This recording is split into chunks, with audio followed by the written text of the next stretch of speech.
sa National Museum of the Philippines. The taxidermied Philippine eagle named Tinuyan is considered as primary source because it is an original preserved specimen that provides direct evidence of birth.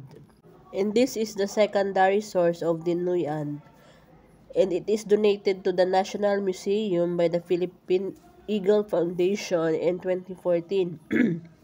Named by the Philippine Eagle Foundation for the majestic waterfalls in Bislig, Surigao del Sur in Mindanao, which remains part of the preserved habitat of the Philippine eagle. The gem trees from Sibalum Antique displayed here at the National Museum are original artifacts, making them primary sources because they are authentic objects from the past. These artifacts are authentic representation of natural resources from Sibalom, known as the gemstone capital of the Philippines. The gem trees are genuine artifacts from the region, not replicas, which is a key characteristic of primary source. And this is the secondary source of the gem trees from Sibalom Antique. Stone artisan Reynald Dudoy Rubino of Barangay Iglanot, Sibalom Antique, crafted the gem trees which stand about 180 cm tall using semi-precious stones such as agate, jasper, quartz, and chalcedony. In 2019, the National Museum of the Philippines acquired the gem trees through the Museum Foundation of the Philippines Incorporated.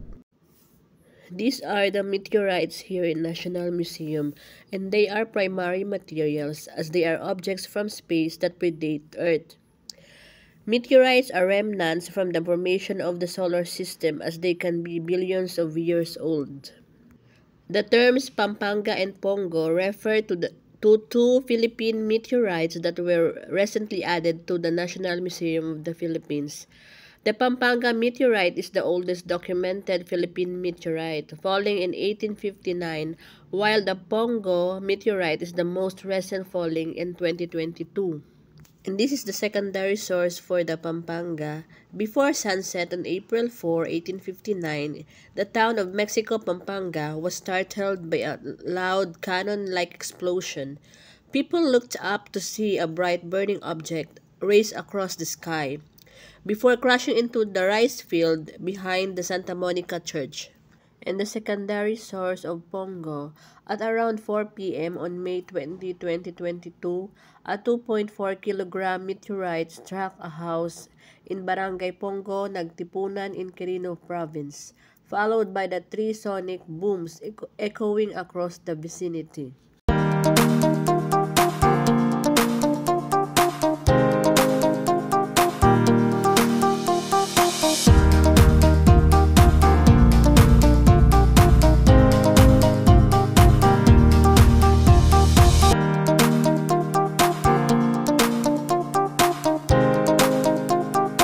And these are the venomous and poisonous marine animals. They are considered as primary source materials when preserved as specimen in this museum, as they provide direct physical evidence for research and studies. And one of the secondary source of these poisonous marine animals is the tulip cone. Like other species of cone of shells, these snails are predatory and venomous. They are capable in stinging humans, lives on rocky shores, forming dense colonies collected for food and for its shells. And these are the chemical sedimentary rocks, and they are considered as a primary source for studying geological history. These rocks are a direct record of their formation, containing information about the materials and condition present at the time they were created. This is the skeleton of wild pig. It is considered a primary source because it is a first-hand artifact from the past, providing direct evidence for historical and scientific research, such as the study of ancient pig population in the Philippines. And this is the secondary source of the pig. It is an even-toned, ungulate or hooded mammal. Its brain case is small relative to its large facial bones. The conspicuous tusks producing from their mouth and curving upward are essentially the upper canines, while the lower canines have been observed grow as they age. Their grinding teeth are designed for mixed diet. This is the taxidermy skin of Lolong, and it is considered as primary source because it is the original preserved remains of the crocodile itself.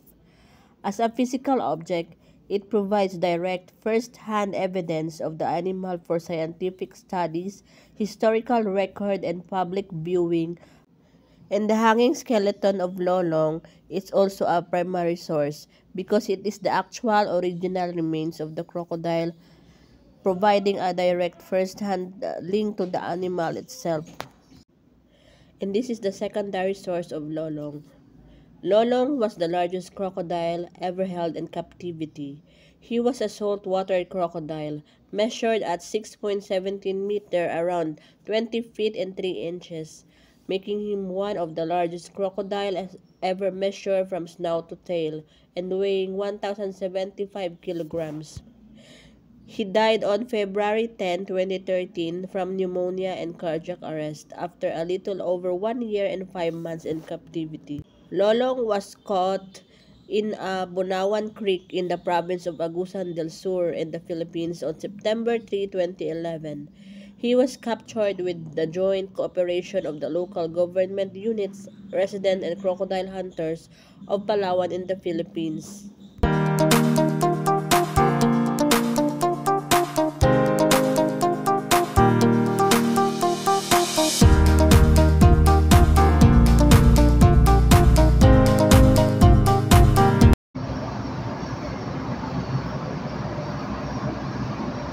This is the limestone burial jars.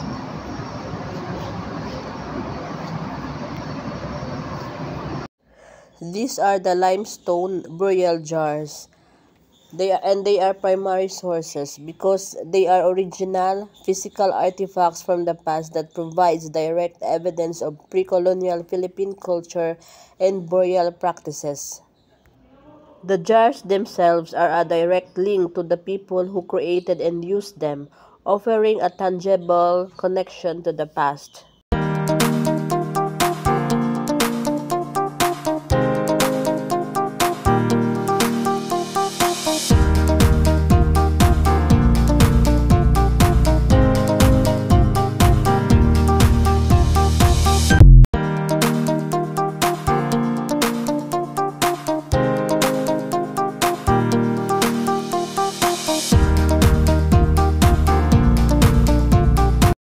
Painting is called The Assassination of Governor Bustamante by Filipino artist Felix Resurrection Hidalgo, completed in 1884.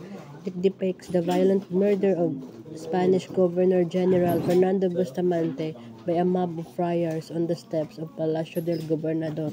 This is the secondary source for the painting. This painting is Resurrection Hidalgo's interpretation of a violent and historical event that took place in Manila during the Spanish colonial period.